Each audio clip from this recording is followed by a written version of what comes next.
High বন্ধু, আমি শেরি রান্নাঘরে। আজকে তোমাদের শিম চচ্চড়ি করে দেখাবো। এই শিমগুলো রান্না করব, আস্ত আস্ত থাকবে।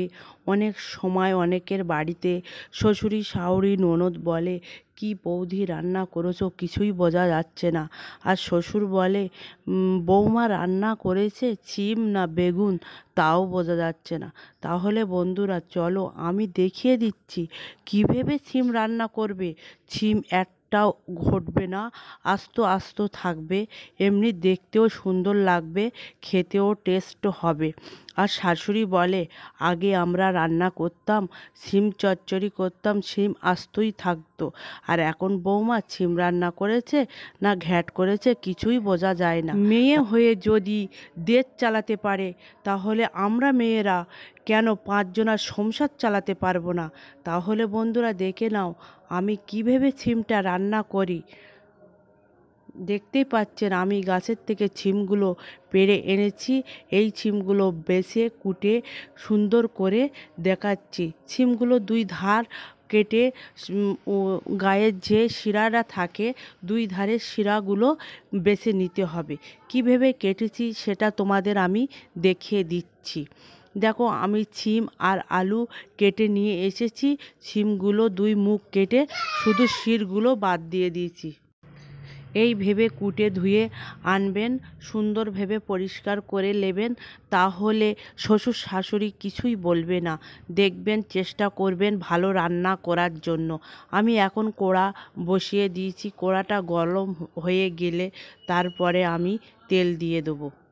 কড়াটা গরম হবার কিছুক্ষণ পরে আমি এখানে 25 গ্রাম তেল দিয়ে দিচ্ছি। বেশি তেল দিয়েও রান্না করব না, এখানে আমি শুধু পেঁয়াজটা দিয়ে রান্না করব।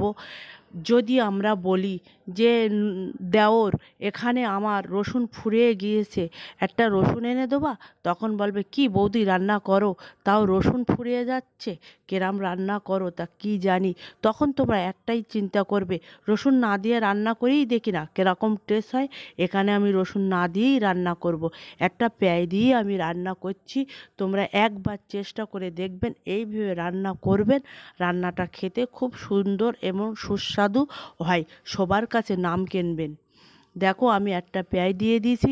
পেঁয়াজটা বেশি আমি লাল করব না, এখানে পেঁয়াজটা আমি মিষ্টি মিষ্টি করে ভেজে নেব। পেঁয়াজটা বেশি আমি লাল করব না, এই কারণে, কেন এখানে আমি রসুন দেইনি, তার জন্য আমি পেঁয়াজটা লাল করব না, মিষ্টি মিষ্টি রেখে দেবো। দেখো পেঁয়াজটা একটু মিষ্টি মিষ্টি রেখে দেবেন।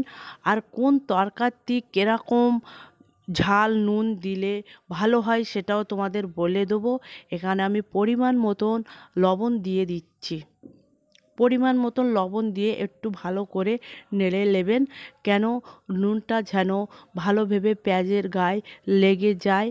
সুন্দরভাবে নেড়ে নেবেন, রান্নার প্রতি খেয়াল রাখবেন, তাহলে বুঝবেন কী ভেবে রান্নাটা করছি। অল্প মশলা দিয়ে রান্না করলেও সুস্বাদু এবং টেস্ট হয়, সেটা এই ভিডিও দেখলে বুঝতে পারবেন। শরীরের পক্ষে উপকারও হয়। পেঁয়াজটা দেখো আমার সব পেঁয়াজটা লাল হবে না, মিষ্টি মিষ্টি থাকবে। তখনই আমি পরিমাণ মতন ঝাল দিয়ে দেব। তোমরা শিমে ঝাল অল্প দেবেন, কেন শিমটা একটু মিষ্টি মিষ্টি লাগে, তার জন্য ঝালটা বেশি দেবেন না। ঝাল যদি বেশি দিয়ে ফেলেন তাহলে শিমটা ভালো টেস্ট লাগবে না, ওই জন্য অল্প ঝাল দিয়ে রাখবেন। দেখা যাবে তখন শিমটা টেস্ট লাগতেছে। এখানে আমি একটু নেড়ে নেওয়ার পরেই আমি শিমটা ঢেলে দিয়েছি। শিমটা আস্তে আস্তে নাড়ার চেষ্টা করবেন, যেন শিমটা না ঘেঁটে যায়। আর ঠিক তোমরা খুন্তিটা এমন ভেবে নাড়বেন, তোলার থেকে উপরে তুলবেন, কেন এখানে বারবার এদিক ওদিক করে নাড়তে থাকলে দেখা যাবে শিমটা ভেঙে যাচ্ছে। এখানে আমার অনেকটা পুরুষ্ট শিম লোবা পড়ে গিয়েছে, তার জন্য পুরুষ্ট শিমের দানাগুলো দেখা যাচ্ছে। তবু আমি চেষ্টা করছি শিমগুলো আস্ত আস্ত রাখার জন্য আর আস্ত রান্না করার জন্য। দেখো শিমটা নাড়ছি আর খুন্তিটা কী ভেবে তুলতেছি সেইটা তোমরা খেয়াল রাখবেন, বেশি নাড়াচাড়া করার দরকার নেই। এখানে আমি ঢাকনি দিয়ে ঢেকে দিচ্ছি, তার আগে আমি অল্প পরিমাণে হলুদ দিয়ে দিচ্ছি। এখানে হলুদটাও মিডিয়াম রাখবেন, খুব বেশি হলুদটাও দিতে যাবেন না। মিডিয়াম হলুদ রেখে ঢাকনা দিয়ে ঢেকে দেবেন। ঢাকনিটা উঁচু করে দেখলাম এখানে আমার অনেকটা সিদ্ধ হয়ে গিয়েছে সিমটা। আর আস্তে আস্তে খুন্তির সাহায্যে নাড়বেন। দেখো আমি তোলায় খুন্তি দিয়ে তোলাটা নেড়ে দিচ্ছি, আমি এধার ওধার করে নাড়ছি না।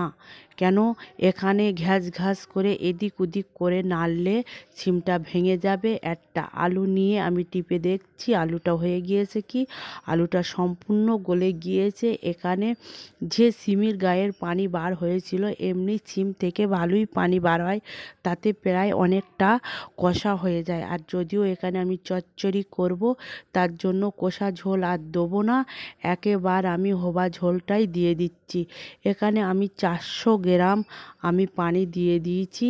এই পানিতেই আমি চচ্চড়ি করে নেবো। সিমটা আলুটা খুব সুন্দর ভেবে মোমের মতন গলে যাবে আর খেতে খুব টেস্ট হবে। দেখো আমার এই সিমে তাই তেল উঠেছে।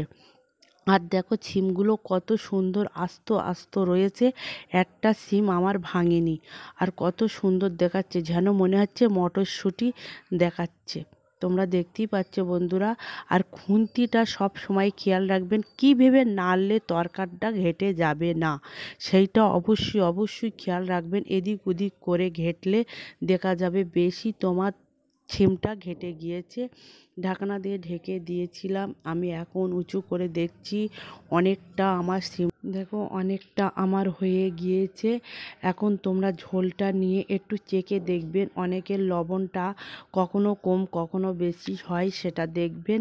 আমি দেখিয়ে নিচ্ছি আমার লবণটা কীরকম হয়েছে। আমার লবণটা সব ঠিকই হয়েছে, আমার লবণ দিতে হবে না। তোমাদের যদি লবণ দেবার যদি মনে করো যে লবণ কম হয়েছে, তাহলে একটু লবণ দিয়ে দেবেন।